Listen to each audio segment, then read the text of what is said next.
Hello, welcome to Questioning Entertainment. I'm Christopher Willett. And I'm Abby Rooney, and today we're talking about The Water Horse. Water Horse is a fantasy movie for children about a boy in Scotland who discovers an egg at the beach that hatches and turns out to be a water horse, a mystical sea monster, and thus spawns the legend of the Loch Ness Monster. How was it? This was a very sweet movie. It was designed for kids. The effects for the monster were really well done.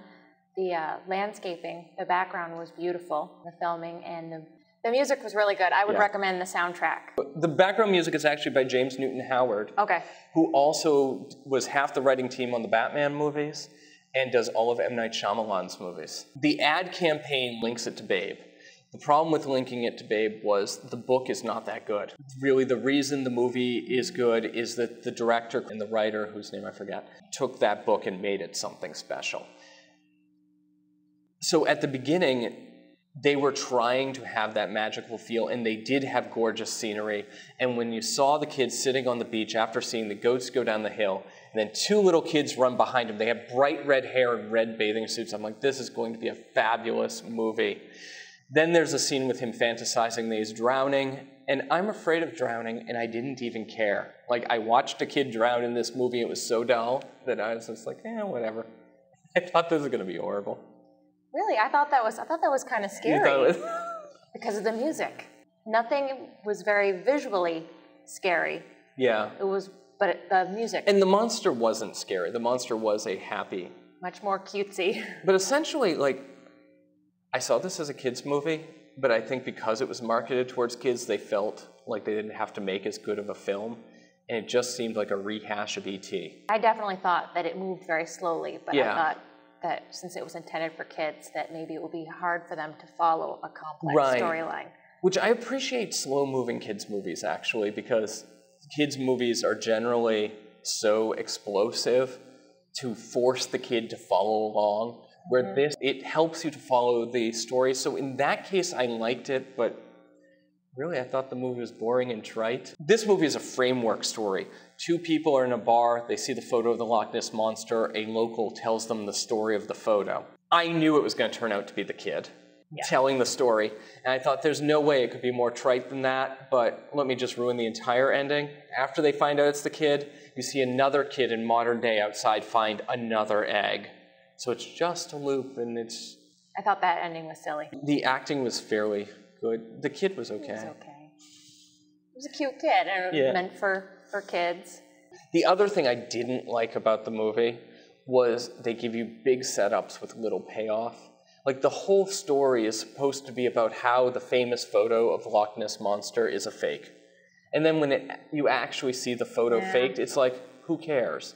And then you get this big buildup of the story of the water horse, and that people tried to ride the water horse, but I can't remember if he makes it across or he's drowned at the bottom of the sea. And so I was expecting, okay, you just set up the end of the movie, which they kind of did, but by that point you'd seen the kid ride the water horse about 5 times.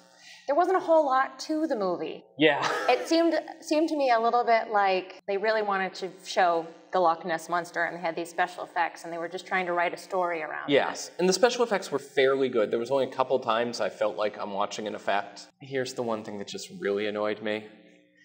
The movie sets up that they live in a house on Loch Ness. There's a big perimeter around the house where an army is all set watching for German submarines. A small child is riding a sea monster through the loch, and no one sees it.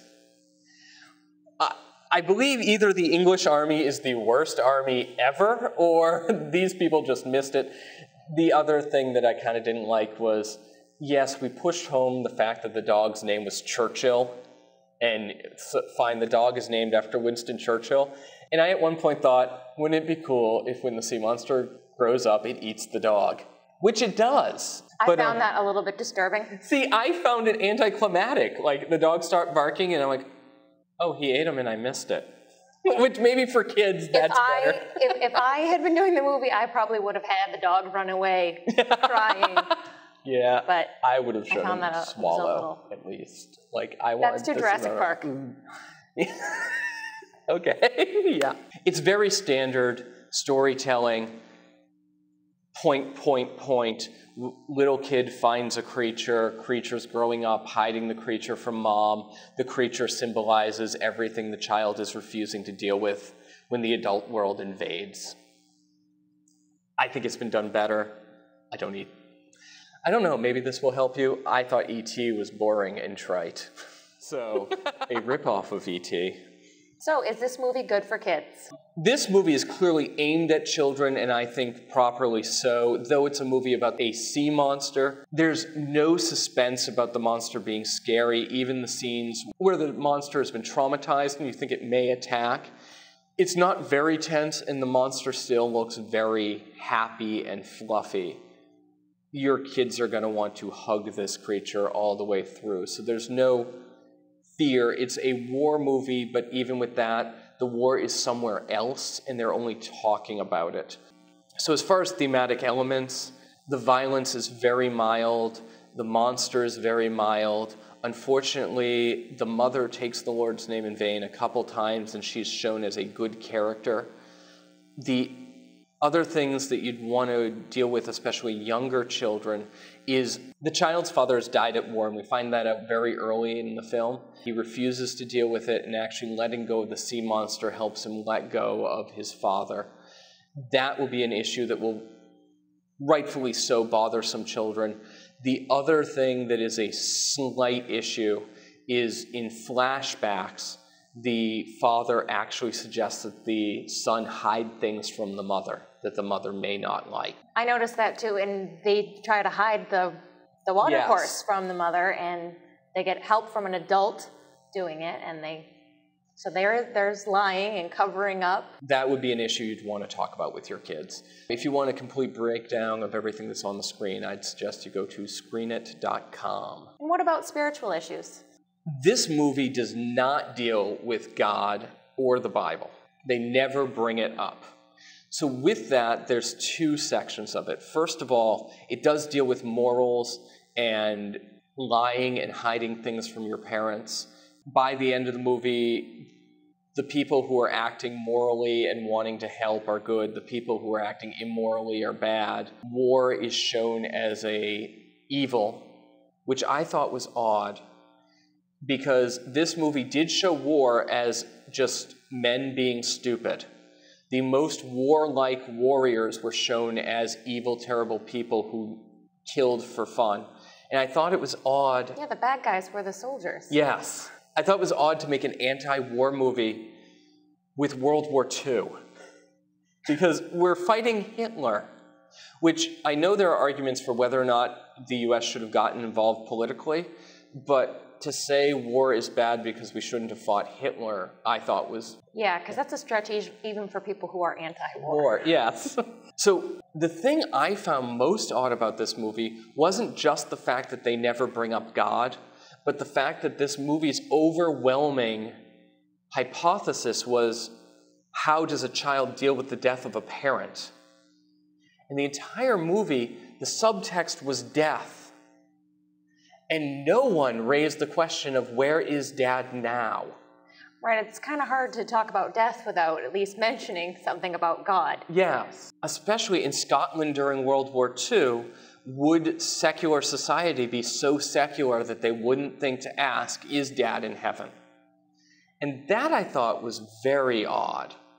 So the absence of God, I think, was a real statement about the relevance of God in the Bible. So what is our recommendation? I would say this is a sweet movie, good for kids. If you're an adult, it will probably bore you to tears, but good for kids. But I would be careful about little kids, because there is some scary scenes. There are some scary scenes, even though they don't show anything. With the music and the suspense, it might be hard for little ones. So if you have a child who gets nervous with movies easily, I would steer them towards other things. I like this film for kids in that it's a slower film and it forces them to follow the story. I think there are too many ambiguous messages. And frankly, this is the big problem. They got me to watch this movie by comparing it to Babe, one of the best films ever made. Obviously a bad comparison. Yes. My recommendation on Water Horse would be Rent Babe. Thanks for watching.